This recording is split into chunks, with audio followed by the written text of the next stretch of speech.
시청자 여러분, JTBC 뉴스룸을 시작하겠습니다. 화력발전소 하청 노동자 24살 김용균 씨. 김 씨가 숨진 지 5년 만에서야 오늘 대법원에 판결이 나왔습니다.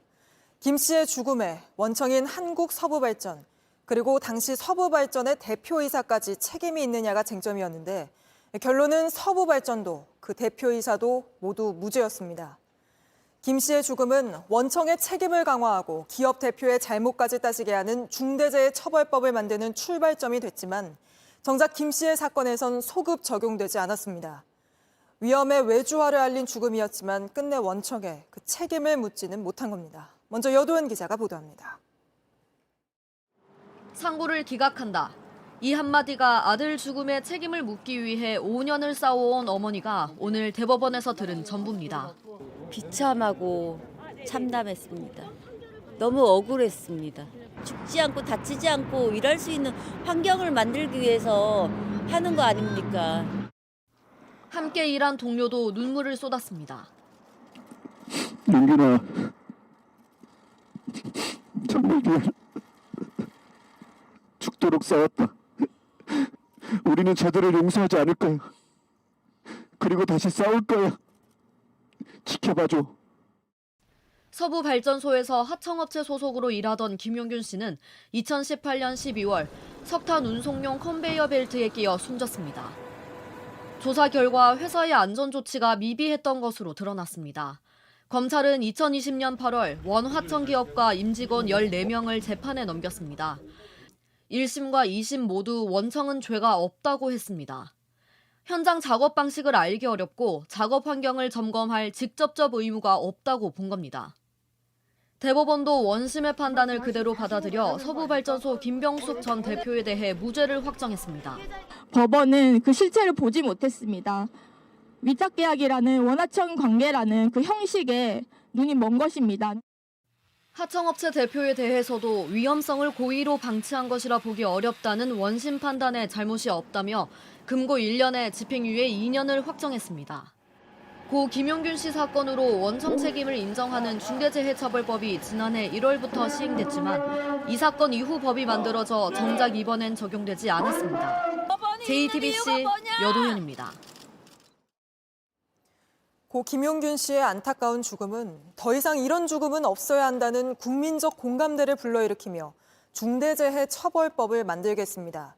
하지만 발전소에서 고인과 함께 일한 동료들은 용균이 죽음 이후에도 크게 바뀐 건 없다고 입을 모았습니다. 이어서 조혜연 기자가 보도합니다. 태안 화력발전소 앞에 있는 고 김용균 씨 동상입니다. 저거 볼 때마다 진짜 저게 내가 될 수도 있구나 그런 생각도 들어요. 정작 노동 현장의 안전 설비는 세워지지 않았다고 말합니다. 위험하지 않게 작업을 해달라고 좀 구조적으로 변경 요청을 하면 이게 사실 돈이 많이 들어가는 일이라서 못한다 하더라고요. 위험이 우려되면 작업을 멈추는 작업 중지권도 무용지물입니다. 지금 당장 고쳐야 되는 건데 좀 어떻게 안 되냐는 식으로 그렇게 작업 중지권을 못 쓰는 분위기를 만들어 버려요, 그냥. 사정이 이러니 산업재해로 숨진 노동자는 줄지 않고 있습니다. 특히 중대재해처벌법이 생겼지만 현재까지 유죄를 선고받은 11명 중 1명을 빼곤 전부 집행유예 판결을 받았습니다. 그나마 2인 1조 작업이 자리 잡은 게 작은 성과입니다. 2인 1조를 이제 강조하죠. 그리고 중대재해처벌법 시행 이후에는 권리자들이 그리고 책임자들이 바짝 긴장하는 자기들이 처벌당할까 봐. 하지만 원청은 여전합니다. 현장에 있을 때 원청의 말은 거의 하늘과 같다는 말, 안전도 마찬가지고 모든 게 원청이 소유권을 가지고 있기 때문에. 그래서 동료들은 원청이 바뀌지 않으면 희망은 없다고 입을 모았습니다. JTBC 조혜연입니다. 정부가 킬러 문항 안 냈다고 강조한 올해 수능이 국어, 영어, 수학 모두 매우 어려운 역대급 불수능이었던 걸로 나타났습니다. 만점자도 재학생에선 안 나왔고 졸업생 단 1명뿐이었습니다. 먼저 성화성 기자입니다. 예상대로 전 과목이 어려웠습니다. 국어는 표준 점수 최고점이 지난해 수능보다 16점이나 올랐습니다. 시험이 어려울수록 최고점은 높아집니다. 가장 어려웠던 국어 시험으로 불리는 2019학년도 수능과 같은 수준입니다. 당시 한국교육과정평가원장이 공식 사과할 정도였습니다. 수학도 지난해보다 어려웠고 영어는 절대평가 도입 이후 1등급 비율이 가장 낮은 걸로 기록됐습니다. 이렇다 보니 전과목 만점자는 졸업생 1명뿐이었습니다. 최근 10년간 수능 만점자가 1명 나온 건 이번이 두 번째입니다. 킬러 문항을 배제한 게 맞느냐는 논란이 나오는 이유입니다. 하지만 교육당국은 킬러 문항과 까다로운 문항은 다르다고 평가했습니다. 킬러 문항이 배제되었지만 변별력을 확보하였으며 학교 교육을 충실히 이수한 학생들이 풀 수 있는 문항들이 출제된 것으로 정부의 이 같은 설명에 교육 현장과 수험생 사이에선 이해하기 힘들다는 반응도 나옵니다. JTBC 성화선입니다. 킬러 문항 없애서 사교육 줄이겠다던 정부는 불수능이었다는 결론이 나온 오늘도 킬러 문항은 없었다고 강조했습니다.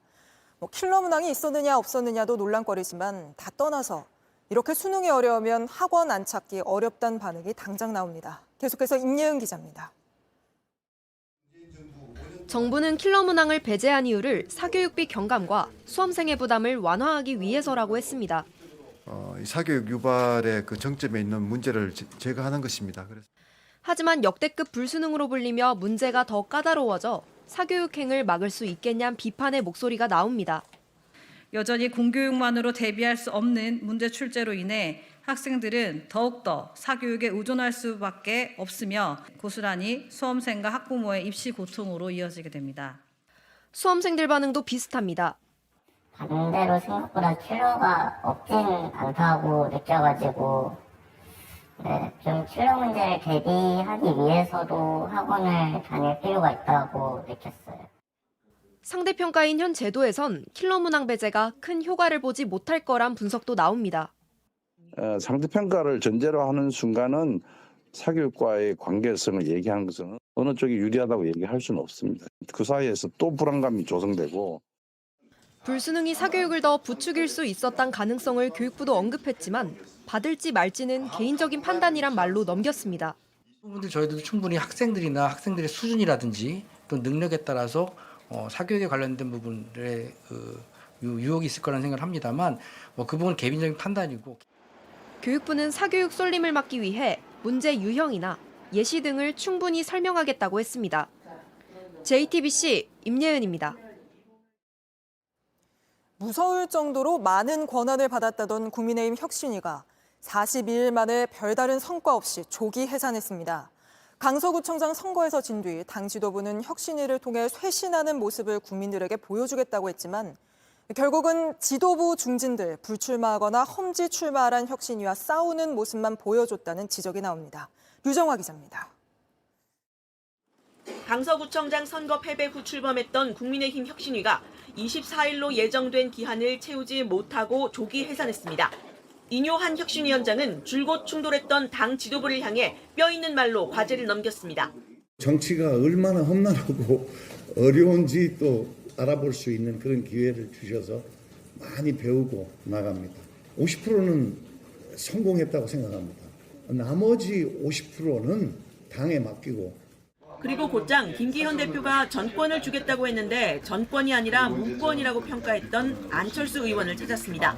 많은 사람들이 저와 우리 혁신위 의원들의 기대가 컸는데 그 기대에 미치지 못한 거를 좀 송구스럽게 생각하고. 안 의원과의 만남에서 또 한 번 지도부 희생의 필요성에 공감했는데 안 의원의 입을 빌어 간접적으로 불만을 드러낸 것이란 해석입니다. 인효한 위원장님과 저는 둘 다 의사인데 환자가 치료를 거부했다고 봅니다. 우리 당내 지도자들의 정치적 희생을 통해서 국민의 마음과 희망을 얻는. 혁신위는 6개 혁신안을 제시했지만 지도부가 의결한 건 1호 혁신안 대사면뿐이었습니다. 특히 당 지도부와 중진들의 희생을 요구한 6호 혁신안이 당내 주류의 반발을 사며 갈등의 단초가 됐고 대통령실이 지도부에 힘을 싣는 모양새를 취하면서 혁신위는 결국 떠밀리듯 문을 닫게 됐습니다. 혁신위는 11일 최고위에 혁신안을 종합 보고할 예정인데 혁신위를 세웠던 김기현 대표 체제도 책임을 면하긴 어려울 것으로 보입니다. JTBC 유정화입니다. 민주당은 오늘 전당대회와 공천 관련 룰을 고치는 중앙위원회를 열었는데 여기서 비이재명계 의원들의 강한 반발이 쏟아졌습니다. 이재명 대표 앞에서 불체포 특권 포기했느냐고 묻고 나치나 태극기 부대 같은 표현까지 쓰며 비판한 겁니다. 김지성 기자입니다. 개정된 당원 내용은 두 가지입니다. 먼저 현역 의원 평가에서 하위권 10%로 뽑히면 총선 후보자 경선 때 불이익을 더 강화하는 내용입니다.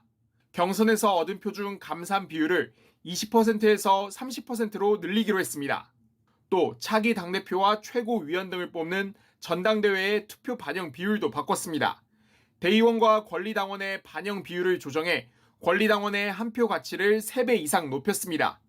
이재명 대표는 표의 등가성이 중요하다고 강조했습니다. 당원들의 의사가 당의 의사에 많이 반영되는 그런 민주정당으로 나아가야 한다고 판단했습니다. 어느 정도의 표의 등가성을 보장해 나가는 방향으로 당헌 개정을 저희가 시도하게 됐다는 말씀을.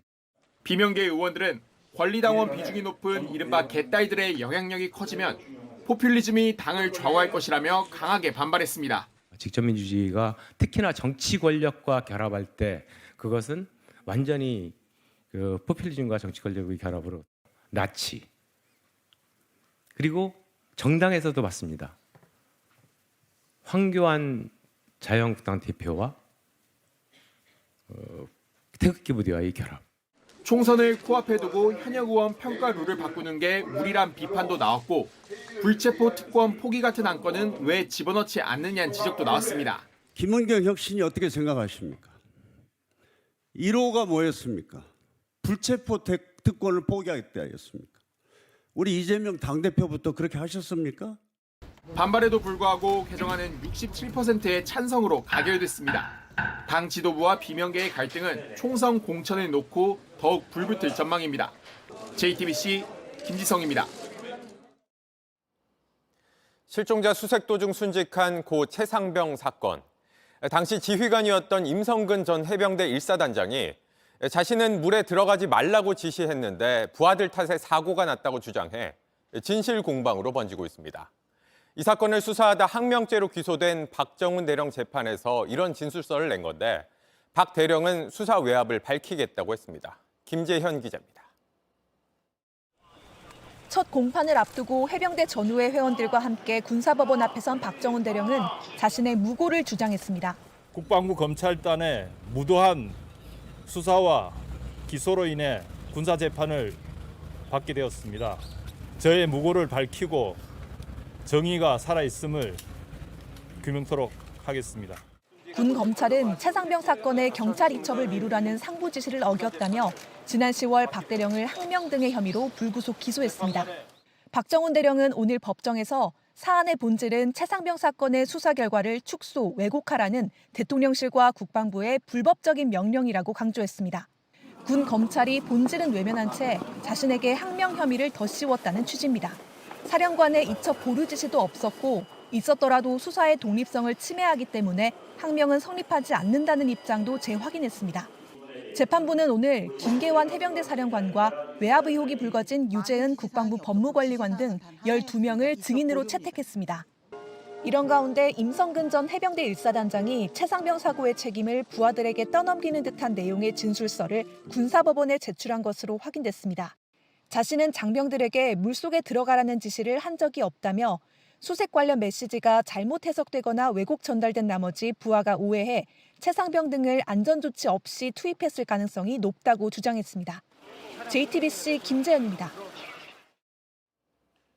최근 어린이들 사이에서 독감과 함께 마이코플라스마 폐렴이 늘고 있습니다. 보건당국은 아직 대유행 상황은 아니라고 했지만 현장에선 치료제가 부족할 수 있다는 우려가 나옵니다. 강나현 기자입니다. 기침이 심해 엑스레이 촬영을 한 4살 어린이. 폐렴이 의심된다는 진단을 받았습니다. 폐렴이 생기고 있어요. 이 오른쪽 폐 이 부분에 폐렴 원인균 검사해서 미리 확인해놓고 대응하는 게 좋을 것 같아요. 독감 등 호흡기 질환으로 병원을 찾는 사람이 늘어난 요즘 마이코플라스마 폐렴 환자도 적잖게 발견되고 있습니다. 기침이 굉장히 심합니다. 3주간 지속되고 복통과 열과 두통, 근육통이 동반되기도 하고요. 4, 5일이 지나야지 증상이 완화되기 시작하기 때문에 마이코플라스마는 국내에서 3, 4년 주기로 도는데 지난 2019년 이후 다시 유행 조짐이 보이고 있습니다. 최근 한 달 사이 입원 환자 수가 꾸준히 늘었습니다. 특히 약 80%가 1살에서 12살 아이들입니다. 질병관리청은 치명률도 낮고 치료법도 잘 알려진 흔한 폐렴이라고 했습니다. 하지만 현장에선 우려의 목소리가 나옵니다. 마이코플라스마 폐렴균이 항생제에 내성이 생기고 있다는 겁니다. 또 대규모로 유행할 경우 소아청소년이 복용하는 항생제와 해열제 등 치료제가 더 부족해질 수 있다고 했습니다. 복지부는 내일 관련 의약품 현황을 점검하기로 했습니다. 교육당국도 학교와 어린이집에 마이코플라스마 예방 조치를 강화하고 호흡기 증상이 있으면 등교와 등원을 자제하길 권고했습니다. JTBC 강나현입니다. 월세를 사는 세입자가 집주인 몰래 집주인 행세를 하며 전세 계약을 맺은 뒤에 보증금을 가로채는 일이 벌어졌습니다. 중개보조원이 주도해 이런 식으로 다른 세입자들을 속였는데 지금까지 수십 명이 100억 원 넘는 피해를 입었습니다. 정아람 기자가 취재했습니다. 지난해 가을 집주인 조병현 씨는 정모 씨와 서울 송파 집 월세 계약을 맺었습니다. 그런데 꼬박꼬박 들어오던 월세가 밀리기 시작했고 정 씨는 연락마저 끊겼습니다. 그날짜를 기다려도 연락이 없어요. 우리 거래하는 이제 부동산 사장님한테 얘기를 했죠. 한번 그 집에 저도 이제 바쁘고 하니까 집에 한번 찾아가서. 그런데 조 씨는 믿기 어려운 얘기를 들었습니다. 세를 준 집엔 정 씨가 아니라 A 씨가 살고 있다는 겁니다. 부동산 보니 가셔서 보니 다른 사람이 살더라는 거라. 이 사람도 깜짝 놀라는 거야. 새 들어 살던 A 씨한테도 청천벽력 같은 얘기였습니다. 이제 찾아와가지고 월세가 밀렸다. 그래가지고 무슨 소리 우리는 전세 계약을 체결했는데. 확인을 위해 집주인 조 씨를 대면한 A 씨는 본인이 기억하던 집주인과 다른 모습에 깜짝 놀랐습니다. 조병희 씨 보면 확 차이가 났어요. 그리고 옷 입는 자태라든지 체형이라든지 이런 게 좀 상이해서 이게 아니네 딱 봤을 때 딱 그걸 느꼈죠. 한 집의 월세와 전세, 두 계약서가 존재했던 겁니다. 알고 보니 A 씨와 계약할 때 집주인이라고 나타난 사람은 다름 아닌 정 씨였습니다. 새 들어 살겠다고 월세 계약을 맺은 다음 집주인인 척 A 씨에게 전세 계약을 내준 겁니다. 여기엔 A 씨에게 매물을 구해준 중개보조원 임모 씨의 치밀한 밑작업이 있었습니다. 임 씨가 신분증까지 조작해 정 씨가 완벽하게 가짜 집주인 행세를 할 수 있게 공모한 겁니다. 이들은 조 씨 명의로 된 가짜 통장까지 개설해 A 씨의 전세 보증금 5억 원을 가로채기까지 했습니다. 전 재산이 한꺼번에 다 없어졌는데 그런 것 때문에 이제 저희 집사람은 정신적 스트레스로 인해서 이제 자살을 시도하려는 것도 막았고 편안한 가정이 완전 풍비박산이 난 거죠. 임 씨 일당에게 피해를 당한 사람은 현재까지 확인된 것만 수십 명, 피해 금액은 100억 원이 넘습니다. JTBC 정아람입니다. 이들 일당은 집주인 신분증을 빼돌려 은행 계좌를 만든 뒤 집주인인 척하며 세입자들 보증금을 가로챘습니다. 은행이 집주인이 맞는지 제대로 확인도 하지 않고 계좌를 만들어준 탓에 세입자들이 속아 피해를 입은 겁니다. 정아람 기자가 계속해서 전해드립니다. 집주인으로 위장한 정모 씨와 전세 계약을 맺은 피해자 A 씨는 기업은행 계좌로 전세 보증금 약 5억 원을 보냈습니다. 계좌 주인은 진짜 집주인인 조병현 씨로 돼 있지만 조 씨는 이 돈을 받은 적이 없습니다. 놀란 게 정도가 아니라 어이가 없죠. 기업은행 통장은 생전 만들어 본 적이 없거든. 기업은행 통장이라는 게 없어요, 아예. 허위 계좌 신청서는 A 씨가 전세 계약을 맺기 한 달 전쯤 작성됐습니다. 취재진은 가짜 신청서에 있는 글씨와 조 씨의 실제 글씨를 대조해봤습니다. 조자를 굉장히 이분이 특이하게 기재하시는 습성들이 관찰이 되는데 이 지읒은 쓰시는 자회 구성을 전혀 다른 방식으로 하고 계시고 동일인이 작성했다 이렇게 보기에는 어렵다고. 인감도장도 조 씨의 것과 다릅니다. 신청서엔 조 씨의 주민등록증 사본이 첨부돼 있는데 조 씨는 주민등록증을 빌려주거나 잃어버린 적이 없다고 말합니다. 잊어버렸으면 갖고 있지 말아야 되지. 그러면 지금도 집에 있어요. 알고 보니 은행에서 계좌를 만든 사람은 가짜 집주인 행세를 했던 정 씨였습니다. 정 씨는 지난달 초 사문서 위조와 사기 혐의로 붙잡혀 징역 3년형을 선고받았습니다. 하지만 공모를 주도한 중개보조원 임 씨는 아직 행방이 묘연해 경찰이 쫓고 있습니다. 신분 확인해서 통장 개설 같은 거 절차대로 진행이 됐으면 이런 사기 사고가 발생하지 않았을 텐데. 이에 대해 기업은행 측은 계좌를 개설할 때 관련 법령과 규정을 준수해 업무를 처리하고 있다고 해명했습니다. JTBC 정아람입니다. 미국 프로야구 메이저리그에서 활약 중인 김하성 선수가 후배 선수를 경찰에 고소했습니다. 2년 전 술자리에서 몸싸움을 벌인 뒤 합의금을 줬는데도 계속 금품을 요구하며 협박을 했다고 주장했습니다. 송승환 기자입니다. 김하성 선수는 지난달 27일 서울 강남경찰서에 고소장을 냈습니다. 2년 동안 자신을 협박해온 후배 야구선수 A씨를 수사해달라고 했습니다. 어제는 직접 경찰서에 나와 고소인 조사를 받았습니다. 김 선수의 소속사는 2년 전 후배 야구선수 A씨와 서울 강남에서 술을 마시다 몸싸움이 벌어졌다며 A씨가 폭행을 당했다는 이유로 합의금을 요구했다고 밝혔습니다. 당시 미국 진출을 앞두고 있던 김 선수가 합의금 수억 원을 건넸습니다. 하지만 A씨가 계속해서 금품을 요구하면서 협박했다고도 했습니다. 김 선수 측은 지난달 메이저리그 골드글러브를 받은 직후에도 A씨의 협박이 있었다고 했습니다. 사실과 다른 내용까지 거론하면서 협박이 계속돼 법적 대응을 하게 됐던 겁니다. A씨 측은 언론 인터뷰 등을 통해 2021년 김 선수로부터 이유 없이 폭행을 당했다고 반박했습니다. 김 선수가 미국에 진출한 뒤에도 로드 매니저로 함께 다녔는데 그때도 상습적인 폭행이 있었다고 주장했습니다. 경찰은 고소장과 김 선수의 진술을 검토한 뒤 A씨를 피고소인 신분으로 불러 조사할 계획입니다. JTBC 송승환입니다. 대리 운전을 하는 여성 기사들은 남성 기사만 우선하는 콜 때문에 하루에도 몇 번씩 배차에서 차별당한다고 주장합니다. 이들이 똑같이 일할 기회를 달라며 처음 목소리를 냈습니다. 조보경 기자가 취재했습니다. 대리운전 기사들이 콜을 받는 앱입니다. 여성 기사가 콜을 받으려고 하자 남자 기사님 전용 오더라는 알림이 뜹니다. 여성 기사는 운행할 수 없다는 뜻입니다. 아예 콜을 볼 수 없는 경우도 많습니다. 프로그램에서 여성 기사를 배제하는 체크를 락을 걸어버리니까 저는 같이 앉아있으면서도 볼 수가 없고요. 여성 기사 콜폰에 떠있는 콜이 20개라고 하면 남성 기사 콜폰에는 30개 정도가 되겠죠. 대리운전 업체에서 아예 배정하지 않는 경우도 있습니다. 이게 여자분을 주고 안 되는 업체라서 이거 빼기가 될 것 같아요. 여성이라는 이유로 차별당하니 같은 시간을 일해도 수입 차이도 많이 납니다. 거의 한 200에서 300? 이날 하루 4번을 콜을 오전에 거부당하고 또 콜을 잡고 가다가 되돌아오는 경우가 있었어요. 아예 여성 기사를 뽑지 않는 대리기사 업체들도 있습니다. 남성 기사 못지않게 운전을 잘하거든요. 여자 남자를 떠나서 기사라고만 생각해 주시면 그보다 더 바랄 게 없습니다. 대리운전 기사 중 여성은 약 5% 정도로 추정됩니다. 여성 기사들은 정부가 배차 거부 등 실태 조사부터 시작해 성차별을 막아야 한다고 요구했습니다. JTBC 조보경입니다. 철근이 빠져 논란이 된 LH 아파트 중 일부는 아직까지 보강 공사를 시작도 못해 주민들 불만이 크다고 합니다.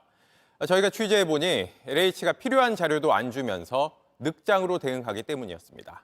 박준우 기자입니다. 지난 10월 LH는 철근을 제대로 넣지 않은 모든 아파트에 대해 보강 공사를 진행하고 있다고 밝혔습니다. 20개 그곳에 대해서는 보강 공사를 했고 일부는 완료됐고 일부는 진행하고 있습니다. 그런데 남양주 별내의 한 단지는 보강 공사에 앞서 진행돼야 하는 정밀 안전 진단도 시작조차 못했습니다. 철근 누락 사실이 처음 알려진 곳입니다. 천장을 떠받치는 잭 서포트라는 가설물입니다. 철근이 누락된 기둥 주변에 임시로 설치한 건데요. 아직 보강 공사가 시작되기 전이다 보니까 4개월 전 모습 그대로입니다. 애초 시공사는 지난 9월 초 입주민에게 정밀 안전 진단에 필요한 자료들을 제공할 테니 동의해달라는 공문을 보냈습니다. LH가 명확한 입장을 밝히지 않자 시공사는 10월 중순에 재차 답변을 요청했습니다. 그러자 10월 말에야 입주민들이 선정한 정밀 안전진단 업체에 직접 자료를 제공하겠다고 답했습니다. 또다시 한 달 넘게 지났지만 아직도 자료는 제공되지 않았습니다.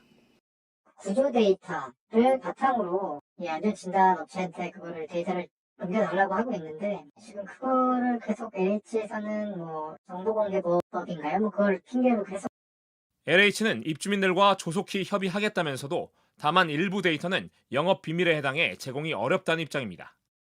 주민들은 아파트 구조 설계가 제대로 이루어졌는지를 모른 상태에서 보강 공사를 할 수 없다며 분통을 터뜨리고 있습니다.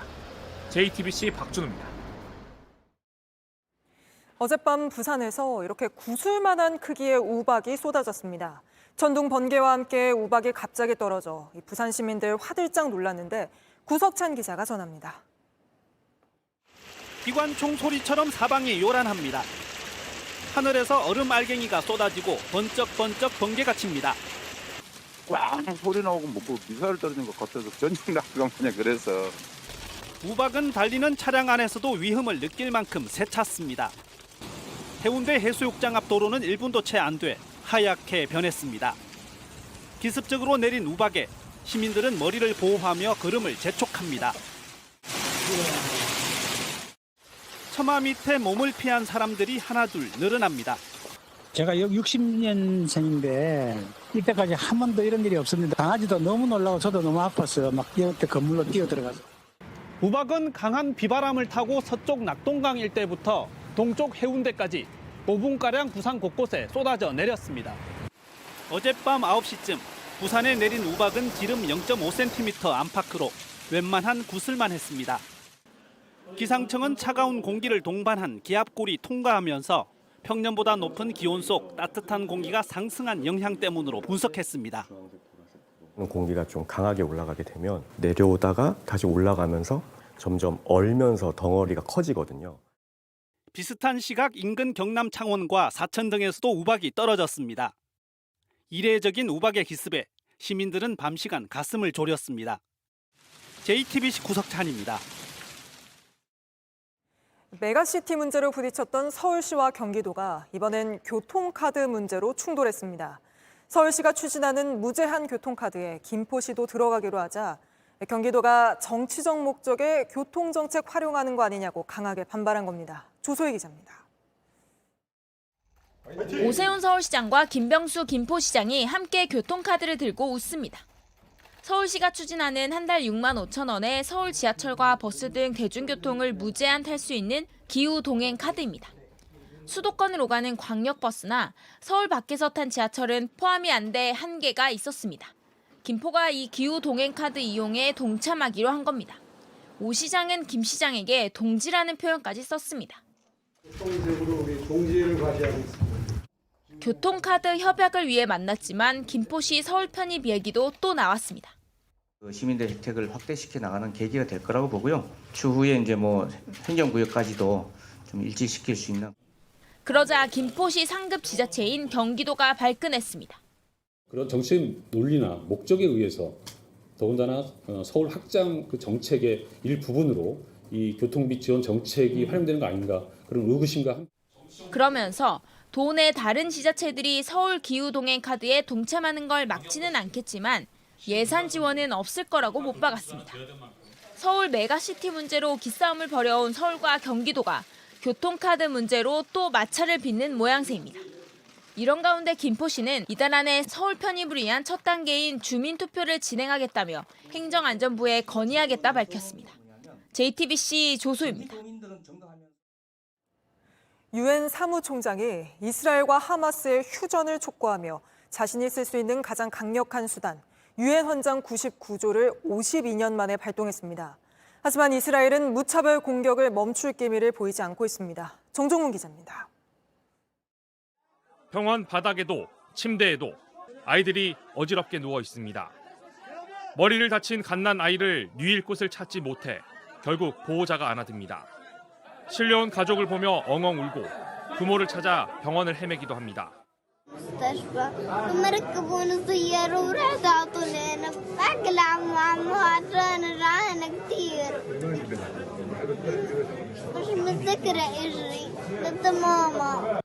오늘까지 가자 지구에서 16,000명이 넘게 숨졌는데 7,000명 이상이 아이들이라고 가자 지구 보건부는 밝혔습니다.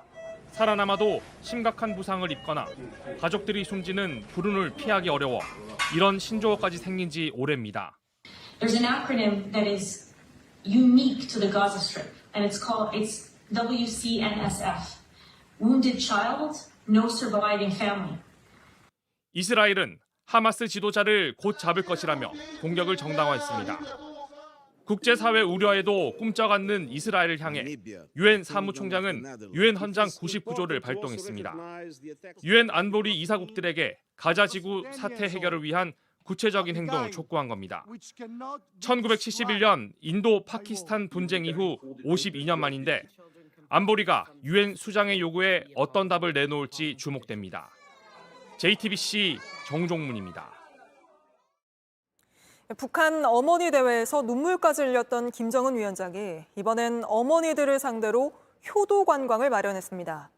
또 북한 주민들이 보는 신문과 방송에 정찰 위성의 성공 발사를 자축하는 선전화를 싣기도 했는데 체제 결속에 안간힘을 쓰는 모양새입니다. 윤세민아 기자입니다. 화려한 수영복을 입은 여성들이 환하게 웃고 있습니다.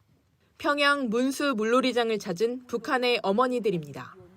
지난 4일 막을 내린 북한의 전국 어머니 대회 참가자들이 대회가 끝난 뒤에도 평양 곳곳을 누비고 있습니다. 능라 인민유원지에서 바이킹을 타고 김일성 생가가 있는 만경대를 찾은 모습도 포착됐습니다. 어머니 대회에서 눈물을 흘렸던 김정은 국무위원장이 마련한 일종의 효도 관광인 셈입니다. 마을 곳곳에 어떤 체제 내부의 불안, 심각한 젊은 세대 그 체제 위반 이 문제가 드러났고 어머니들을 통한 체제 결속, 특히 자녀 교양 문제를 강조하기 위한 의도가 충분히 있어요. 군사 정찰위성 만리경 1호의 성공 발사 소식도 내부 결속을 노리는 선전물로 활용되고 있습니다. 우리 공화국 무력에 대한 인민의 끝없는 긍지와 자부심이 선조나 만리를 굽어보는 눈과 만리를 때리는 강력한 주먹에 역력히 비껴 있습니다. 이런 가운데 북한이 코로나19 이후 중단했던 외국인 대산 관광을 다시 재개할지에도 관심이 쏠리고 있습니다. 중국 여행사 국제조선관광은 내년 5월 북한 집단체조 공연 관람을 포함한 4박 5일짜리 북한 여행 상품을 출시했습니다. 최근 해외 공관을 연이어 철수한 북한이 외국인 관광 재개로 빈 곳간을 메우려는 것 아니냐는 분석이 나옵니다.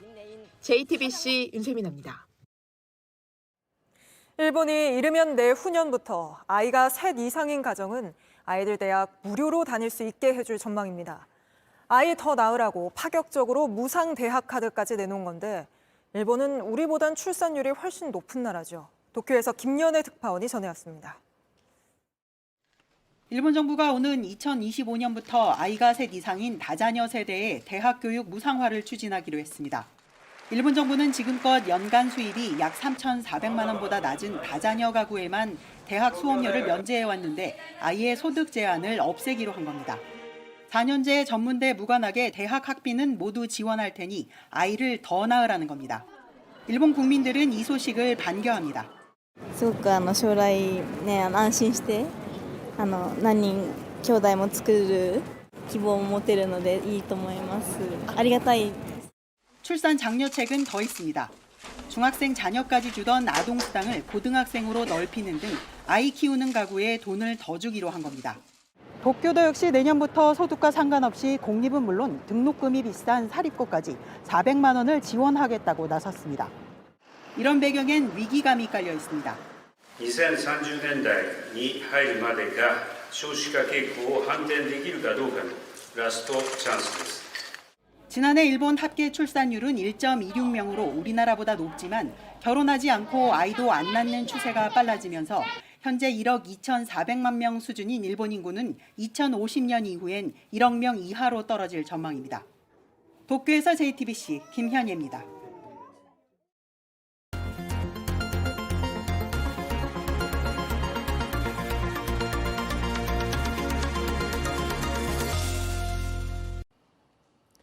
강원도 인제에서 70년 동안 자리를 지켜온 소나무 등 보존 가치가 높은 나무들이 무더기로 잘려나갔습니다. 다른 곳도 아닌 산림청이 한 일입니다. 관광객을 받을 자작나무 숲을 새로 만들겠다며 멀쩡한 숲을 없애버린 겁니다. 밀착 카메라 한민정 기자입니다. 강원도 인제군에 있는 자작나무 숲입니다. 원래 이곳은 소나무 숲이었는데요. 솔잎 폭발의 피해로 인해서 대규모 벌채가 이뤄졌고 그 자리에 자작나무 69만 그루가 심어졌습니다. 한국관광공사는 이곳을 자연생태 관광지로 소개합니다. 지난 5일까지 올해에만 23만 명이 찾았습니다. 만들어진 지는 30년이 넘었습니다. 자작나무 평균 수명이 50년 정도여서 산림청은 다른 곳에 숲을 더 만들기로 했습니다. 2021년 10월부터 지난해 5월까지 근처의 숲에서 나무를 베어내고 새로운 자작나무들을 심었습니다. 자작나무 숲 인근에 있는 또 다른 숲입니다. 이곳에는 소나무와 참나무 등 여러 천연님들이 많은 곳인데요. 더 들어와 보니까 이렇게 벌목한 흔적이 남아있는 공간이 나옵니다. 새롭게 만들어진 자작나무 숲은 49,000제곱미터 두 곳으로 축구장 14개 넓입니다. 참 건강한 나무들이었습니다. 참나무들도 많고 또 이게 소나무도 있고 그래 송이나 능이 같은 버섯들도 나는 거죠. 이곳에 심어놓은 자작나무들 사이로 들어와 보니까 이렇게 잘려나간 채 밑동만 남아있는 나무가 있습니다. 지름이 한 50에서 60cm의 물박달 나무인데요. 전문가들에게 물어보니 수령은 한 50년에서 70년 정도 되어 보인다고 합니다. 살 곳을 잃은 야생동물들이 농가에 내려오는 일도 잦아졌습니다. 산림청은 나이가 많거나 잘 자라지 못해 목재로서 가치가 떨어지는 나무를 벤 것이라고 설명했습니다.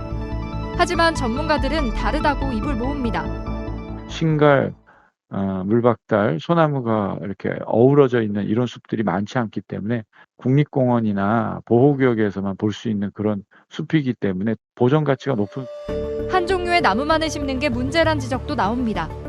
기후위기 측면에서 가장 중요한 것이 생물 다양성의 부분이기도 한데요. 단순히 경관을 위해서, 단순히 관광을 위해서 한 종을 식재한다는 것은 숲의 생태적 기능을 완전히 무시하고 주민들도 안타깝긴 마찬가지입니다. 이 자리에 있던 참나무, 소나무 숲은 가만히 놔두면 수백 수천 년을 갈 수 있는 그런 건강한 숲이에요. 사회적 경제적 비용을 따져보면 빛 좋은 개살구라고 생각합니다. 관광객들을 위한 것이라고 하지만 이곳에 원래 살고 있던 수십 년 된 나무들이 잘려 나갔습니다. 멀쩡했던 산을 깎아내고 자작나무를 심는다면 그걸 두고 과연 자연생태 숲이라 부를 수 있을까요? 밀착 카메라 한민정입니다. 쉬는 날 아이를 데리고 산책하던 현직 경찰관이 보이스피싱에 당한 대학생을 발견하고 추가 피해를 막았습니다. 이 학생이 편의점에서 기프트카드 여러 장을 사는 모습을 보고 보이스피싱을 직감한 겁니다. 이승환 기자입니다. 검은 옷 입은 20대 대학생이 뭔가를 계산해달라고 합니다. 온라인에서 현금처럼 쓰는 기프트카드입니다. 50만 원어치를 산 뒤 편의점 밖으로 나가 벤치에 앉습니다. 유모차 끌며 지나가던 남성이 이 모습을 유심히 지켜봅니다. 쉬는 날 2살 아이와 함께 산책 나온 현직 경찰관 유창욱 경사였습니다. 벤치에 앉아서 어떤 카드를 이제 주섬주섬 만지고 있더라고요. 이상하다라고 생각을 했습니다. 잠시 뒤 근처 골목에서 두 사람은 다시 마주칩니다. 남성은 편의점으로 들어가더니 또 기프트카드를 고릅니다. 유 경사가 뒤따라 들어가 말을 겁니다. 혹시 뭐 때문에 사는 거냐? 그래서 경찰관인데 이제 이런 사기가 많아서 그런다. 그랬더니 이제 얼버무리더라고요. 남성은 누군가와 통화 중이었습니다.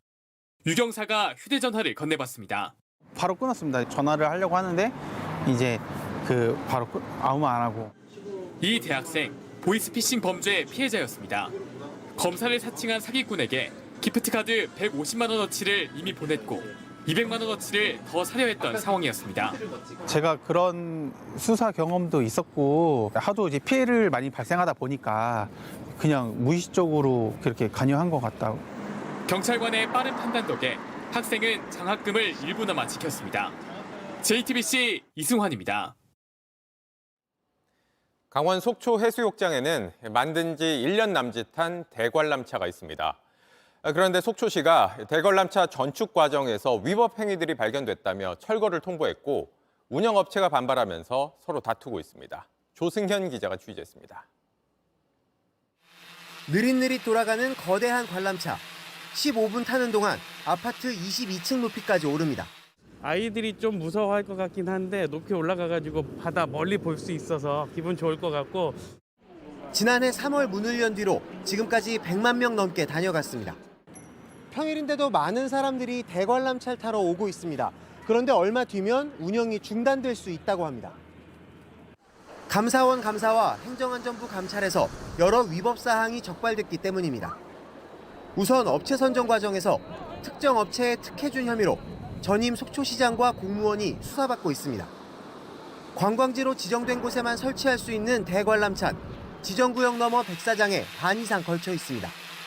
임시 건물이라고 거짓 신고하고 지은 탑승장 건물엔 22,900V 고압 전류선이 지납니다. 속초시는 일단 탑승장만이라도 철거하기로 결정했습니다. 감전 위험 등 상당히 위험한 요인이 상존하기 때문에 부득이 저희는 법과 원칙에 따라서 처분을 하지 않을 수 없습니다. 운영업체는 반발했습니다. 네, 저희는 시의 가이드라인에 따라서 건축을 한 거죠. 왜냐면 시의 기록 취급할 건물을 저희가 마음대로 하겠습니까? 양측 입장이 첨예하게 맞서 법정 다툼은 불가피해 보입니다. JTBC 조승현입니다. 미국 라스베이거스의 한 대학에서 총격 사고로 최소 3명이 숨졌습니다. 하루 전 텍사스주에서도 연쇄 총격 사건이 일어나 6명이 목숨을 잃었습니다. 로스앤젤레스에서 홍지은 특파원입니다. 경찰차와 헬기가 한 대학교를 에워싸고 있습니다. 공포에 질린 학생들이 손을 든 채 캠퍼스를 빠져나옵니다. 현지 시간 6일 정오쯤 이 학교 경영대 건물에서 총격 신고가 접수됐습니다. 바로 옆 학생회관에서도 추가 신고가 들어왔습니다. 에디셔널 총기 사건이 있었다라고 이제 또 문자가 날아오면서 10분도 안 돼서 총소리가 한 4번 정도 들렸어요. 일단 놀란 것보다 그냥 살아남아야겠다, 뭐가 보이면 그냥 도망가야. 이날 총격으로 지금까지 3명이 숨졌고 1명이 중상을 입었습니다. 경찰은 총격전 끝에 용의자를 사살했다고 밝혔습니다. There was a gathering just outside of the building where the students were playing games and eating food. And if it hadn't been for the heroic actions, there could have been countless additional lives taken. 현지 언론은 총격범이 이 대학 교수직에 지원한 적이 있는 67살 남성이라고 전했습니다. 대학 측은 7시간여 만에 일단 대피령을 해제했지만 현지 시간 8일까지 모든 수업을 취소했습니다. 텍사스주에서도 연쇄 총격이 일어나 최소 6명이 숨지고 3명이 다쳤습니다. 한 고등학교 주차장에서 시작된 총성은 주택가 곳곳에서 8시간 가까이 이어졌습니다. 체포된 34살 총격범은 자신의 부모에게도 총을 쏴 숨지게 한 것으로 알려졌습니다. 로스앤젤레스에서 JTBC 홍지은입니다. 영화 서울의 봄에서 마지막까지 육군 벙커를 지켰던 군인, 고 정선엽 병장입니다. 대학 재학 중 입대했다 목숨을 잃은 정 병장에 대해 44년 만에 명예 졸업장 수여가 검토되고 있다고 합니다. 정수아 기자입니다. 반란군이 쳐들어온다는 소식에 장군들도 도망가 버린 벙커. 그 벙커를 외로이 지키던 이름 모를 군인 정선엽 병장은 공수부대 총에 목숨을 잃었습니다. 국방부 장관은 사수 명령을 내렸다고 그래요. 이제 동생이 생명을 던진 거죠. 그 후 44년 미처 학업을 마치지 못한 정 병장에게 학교는 명예 졸업장을 주는 것을 검토하고 있습니다. 하고 나기 한 주 전에 통화를 했는데 곧 제대하고 조선대학교 졸업하면은 제가 유학도 보내주기로 약속하고. 억울한 죽음이 순직에서 전사로 바로잡힌 것도 40년이 넘게 흘러 지난해 결정됐는데 이제는 하늘에서나마 못다한 공부마저 끝내게 됐습니다. 힘이 없으니까 그런 얘기를 해도 한편할 수도 없고 그 억울함을 어떻게 표현하기가 그렇지 않았습니까? 정 병장이 다닌 조선대는 이번 영화의 촬영지 중 하나였습니다. 이런 어려운 시국에 서로 같은 편 하면 대한민국 육군은 다 같은 편입니다. 쿠데타 직전 두 주인공이 대치하는 이 장면을 캠퍼스에서 촬영했습니다. 영화 속 지하 벙커 역시 이곳이 배경이 됐습니다. 그때 당시에는 불행하다고 생각했지만 결국은 동생 지켰던 것이 결국은 승리한 거 아니겠어요? 헛된 죽음은 아니었다는 생각을 하게 되네요. 조선대는 내년 2월 졸업식에 맞춰 정 병장의 졸업장을 수여할 예정입니다. JTBC 정수아입니다.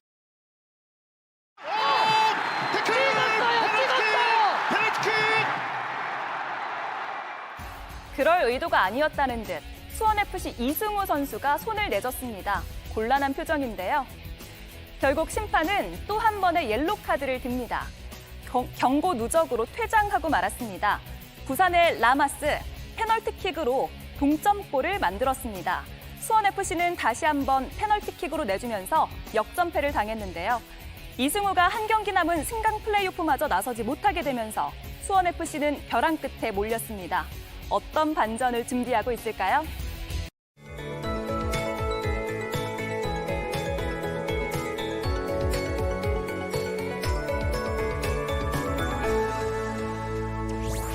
(1년) 중 눈이 가장 많이 내린다는 절기상 대설인 오늘 평년 기온을 웃돌며 온화했습니다. 아침은 반짝 쌀쌀했지만 한낮에 금세 기온을 회복하면서 11.4도까지 올랐는데요.